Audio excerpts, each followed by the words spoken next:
Esse é o Casarão Júlia Ferraz, espaço cultural independente em Atibaia, interior de São Paulo.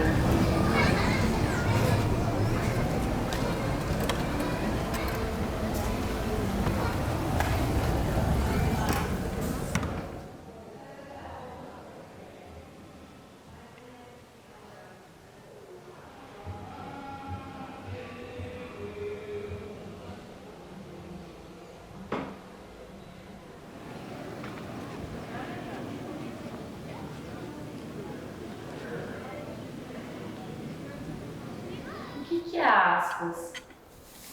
Associação dos Proprietários e Amigos do Solar Coronel Manuel Jorge Ferraz.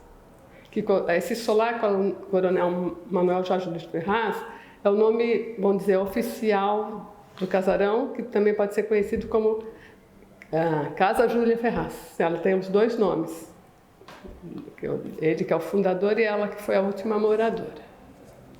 E surgiu porque, assim, as tias vieram cuidando do casarão, né?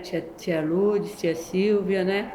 E aí elas resolveram, né? Tia Silvia depois resolveu falar assim, vamos fazer uma associação, chamar todos os herdeiros, né? Para compor essa associação, para cuidarem do casarão. E aí foi feita essa reunião e fundou a associação com a ajuda, né, do Dr. Valnir, que fez toda a documentação para a gente, né?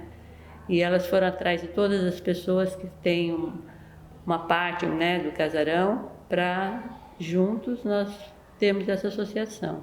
É bem oficial, né? Quando a gente fala assim, parece que é uma coisa simples, mas tudo tem um respaldo jurídico, e para você fazer isso, a gente teve que convocar todos os herdeiros, fazer uma assembleia, ter votação.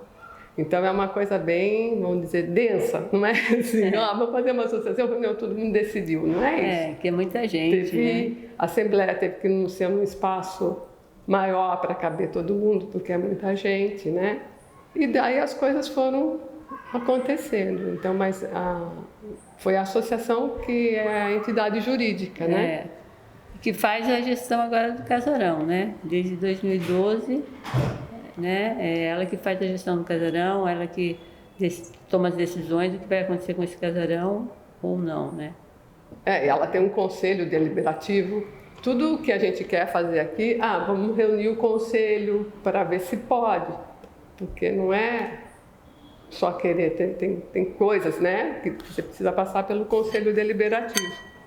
E é assim que tem sido feito para pedir qualquer coisa que você vai pedir para o casarão, qualquer coisa diferente, você tem que reunir o conselho deliberativo. E também foi criado para facilitar essas decisões, né? Porque você chamar toda vez que tem que tomar uma decisão, chamar 60 ou mais pessoas, é mais difícil do que chamar a associação, né? Que é um número menor de pessoas, para tomar uma decisão. Então isso flui mais o trabalho no casarão. Né? E a diretoria também é mudada a cada 2 anos, né? Muda o conselho, muda o presidente, então é bem dinâmico também. E como é o trabalho da Aspas hoje? Nossa, não para um minuto. Hoje, né? Hoje tá mais tranquilo, porque a gente está mais voltado para os eventos, né? Divulgação dos eventos, mas já passou bastante perrengue, né? Como a gente fala, né? Porque desde a fundação, o casarão passou por uma estabilização provisória, né? Que teve a reforma na praça e aí o casarão teve sua estrutura, estava abalada, a gente batalhou atrás de uma estabilização do casarão, mas a gente queria uma estabilização definitiva, né? Não uma estabilização provisória como foi feito, né? A gente solicitou essa estabilização para o governo do estado, né? Só que a forma que foi feita, a gente eles vieram e fizeram do jeito que eles acharam que deveriam. Na opinião da gente, a gente queria que fosse uma coisa mais definitiva, que não tivesse que fazer de novo, né? Para pular etapas e ficar definitivo. Mas não foi feito do jeito que já está documentado. Com as escoras de madeira, a gente teve que fazer manutenção dela, então deu bastante... Foi uma época tumultuada, bastante trabalho, né? Bastante trabalho. Ai, meu Deus do céu. Depois a associação também teve que fazer um financiamento coletivo, né, que no Catarse, para conseguir fazer um projeto, então, para depois fazer a estabilização definitiva, né? Precisava de um projeto, esse projeto tem que ser aprovado pelo CONDEFAT, né? Não é um projeto que você faz um projeto e pronto, pode resolver o problema, não. Então, fizemos um financiamento coletivo, o movimento da sociedade também, que muito difícil, porque estava no começo que as pessoas estavam participando desse financiamento coletivo, né? Então, tinha que explicar o que era, para que era, né? E havia muita confusão das pessoas em relação a isso, né? Aí fizemos, mas deu certo, conseguimos o montante que precisava para fazer o projeto. Aí o projeto foi feito, mas aí tem que ser aprovado no CONDEFAT. Demorou quase 2 anos para ser aprovado pelo CONDEFAT, que é o órgão que fez o tombamento do casarão, né? Que é um órgão do Estado que aí, né, protege o patrimônio do Estado, que eles consideram importante, né? Tem o tombamento. E aí, como que foi essa história do tombamento? O tombamento foi bem mais antigo, né? Que na época, anos 60, né, Rosana? Anos 60, isso aí. Minha tia, a Doroteia, ela morava aqui, ela dormia aqui com a tia Júlia, que a Júlia já estava aqui. As irmãs tinham falecido, a tia Júlia morava sozinha aqui, e a tia Teia vinha dormir aqui, e dava aula durante o dia, dormia aqui, e um dia que ela saiu da missa, ela saiu e viu uma placa, será fechado para desapropriação. Para desapropriação para tombamento. Para tombamento. Tombamento não, para destruição, né? Destruição. Eles derrubar. Demolição, né?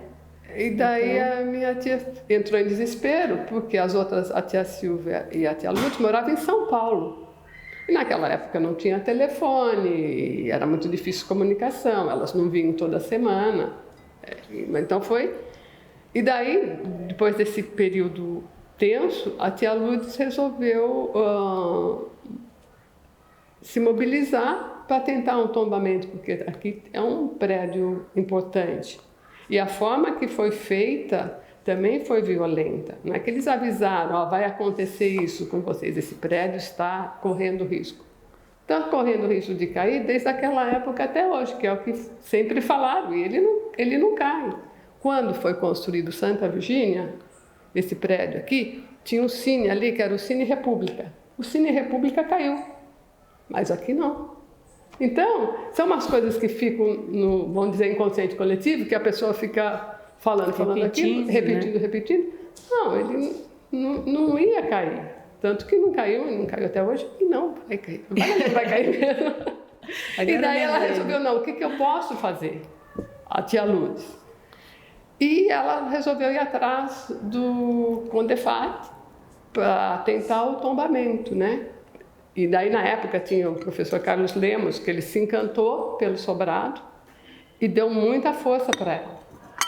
E o que era interessante é que eles se comunicavam, ele trabalhava no CONDEFAT aqui, Paulo, por carta. Entendeu? Por carta. Então... foi muito... E eu lembro, e não tinha uma história, uma documentação. E a minha tia que fez todo esse levantamento. A pesquisa histórica, que hoje está na USP, né, Rosana? Ela fez toda uma pesquisa histórica da importância do prédio.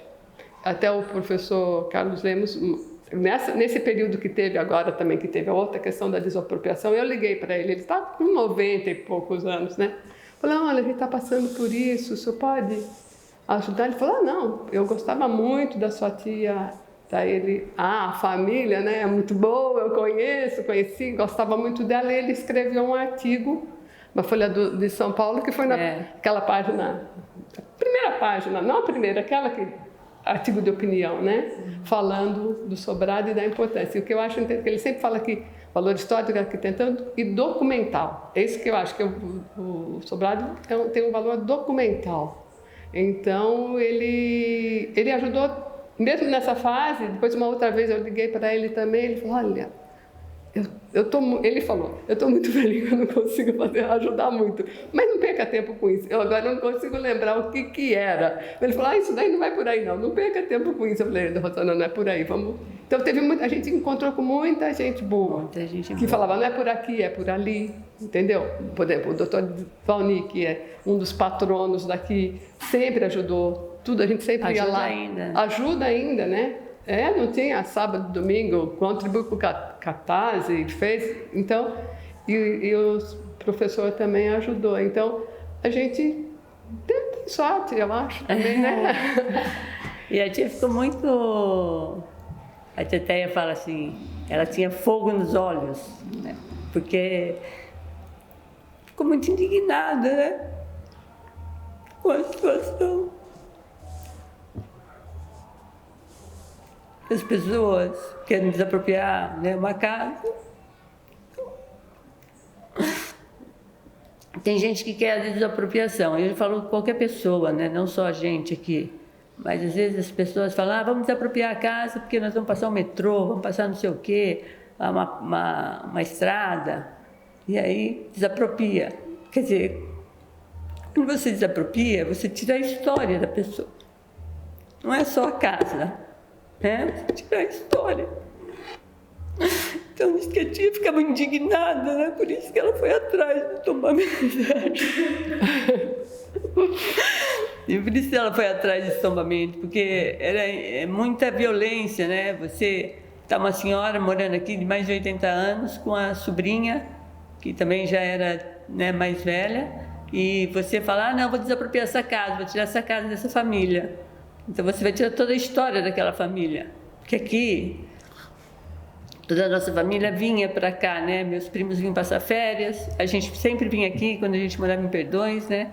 A gente vinha aqui, tomava café, visitava as tias, vinha ver procissão da janela, desfile da janela. Então tinha um movimento a casa, né? Ela era muito acolhedora, né? Então a gente sempre passava por aqui, sempre. Então, e a família vinha pessoal de Santos para cá, vinha pessoal de Campinas, passavam as férias aqui. Então, tem um vínculo com a família, né? Então, não pode ser assim, nem aqui, nem em lugar nenhum. Né? Assim como a nossa história é essa, outras pessoas têm nas suas casas suas histórias. E a desapropriação é violenta, porque não pergunta se a pessoa quer. Tem gente que quer, porque quer vender a casa, tudo bem, essas pessoas que querem, deixa a desapropriação acontecer, mas quem não quer tem que ser respeitado, né? Então ela ficou muito indignada. Então por isso que ela foi atrás de mostrar que essa casa não é importante só para a família, é importante para o Estado, para todo mundo, porque ela conta a história de uma época, né? E ela aqui passou gente importante, né? O Coronel Manuel Jorge participou de Revolução, o meu Manuel Jacinto era juiz de direito, foi deputado. Então, tem uma história do Estado, da cidade, né? E isso não pode ser tirado, jogado fora para fazer praça, qualquer outra coisa, né? E acho que outras pessoas também têm isso, né? E elas, assim, a gente fala da família, mas, por exemplo, em momentos de crise, eu não lembro que revolução que foi. 1942. A casa, as tias recebeu... não, você está falando de São Paulo, né? De São Paulo. 32? Ela recebeu as famílias das pessoas, né? De São Paulo, elas recebiam aqui. Acolheram. E nunca, assim, sempre quem precisa, elas sempre acolhiam as pessoas, né? Então, e tem esse vínculo familiar, é muito forte, né? As tias tinha um vínculo muito forte com a tia Júlia e as irmãs da tia Júlia, que eram as moradoras daqui. Era um vínculo bem forte. Tanto que eu lembro que a tia... E a gente tem um vínculo com as tias, né? E esse passa. Então, elas fizeram pelas tias, nós fazemos pelas tias, e assim vai caminhar a humanidade, eu acho. Mas a questão ali, eu lembro que uma vez eu perguntei, a tia Júlia, que é uma coisa que é admirável, que ela teve que sair daqui com 90, quantos anos? Quase 90 anos. 90 anos, à noite, meio que escoltada, ficou na casa da minha avó. Na casa da minha avó era o quê? Uma casa de 3 quartos, ela dormia, acho que num quarto com a tia, minha avó, e assim, não teve, vem para cá, e nunca, você não vê essa reclamação, meu espaço, isso, aquilo. Não, e a gente ia lá, ela estava sempre com o radinho dela, ouvindo alguma coisa, e eu nunca ouvi a tia Júlia reclamar. Isso que eu fico lembrando, que hoje a gente reclama demais de tudo, né? Eu nunca ouvi a tia Júlia reclamar.